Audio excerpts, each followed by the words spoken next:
Assalamu alaikum. Bismillahir Rahmanir Rahim. Dear students of class 9th, today we are starting in biology chapter number 5. The name of chapter 5 is fungi and algae. So, what topics we will discuss today? Fungi, characteristics and examples of fungi. What examples we will discuss?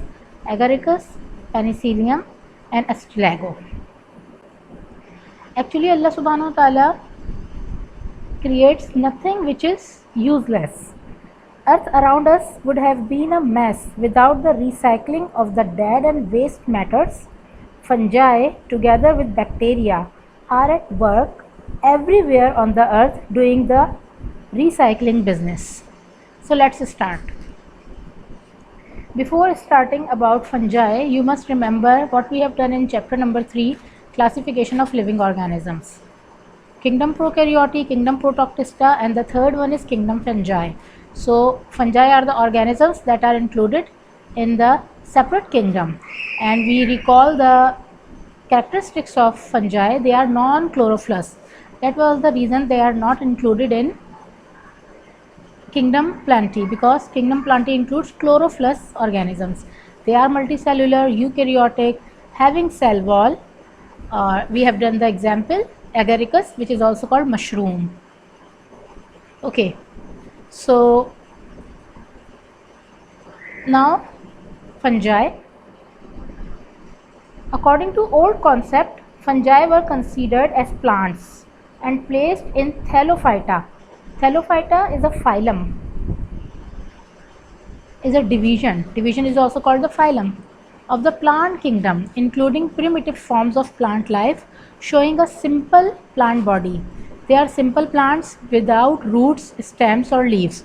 So previously it was included, they were included in Thallophyta, but now they are included in the separate kingdom, Kingdom Fungi. Now what are the characteristics?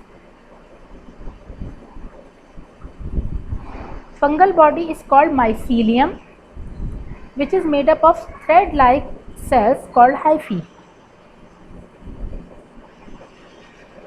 They are cenocytic. Cenocytic means multinucleated. When we see the cells of fungi, they are having more than one cell.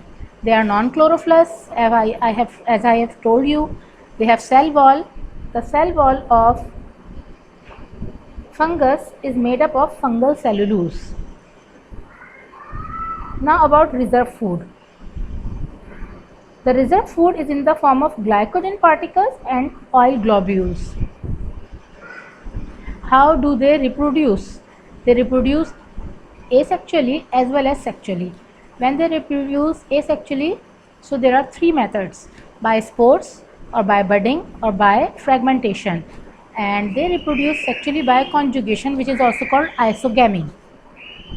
What is their mode of nutrition? How they find their food? So they may be saprophytic, they may be parasitic or symbiotic. There are two views about their origin.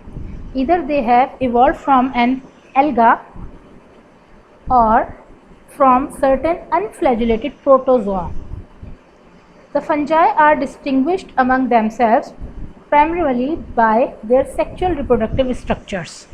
So these were the characteristics of fungi. They are also given in your book, page number 86. So when you need to write down in your notebook, copy down from the book, not from the video. Okay, now examples of fungi: agaricus, yeast, penicillium, rhizopus, astilago. You can see this picture, these are the microscopic structures of yeast. Okay, and this one is showing rhizopus. Basically these two are parasitic. Now agaricus. Agaricus is also called toadstool or mushroom. Some species of agaricus are commonly cultivated as food. For example, the button mushroom. Button mushroom is its common name and its scientific name is Agaricus campestris. It is written in italic. Do you remember? We have done that the scientific name is written in italic, as we have done Brassica campestris,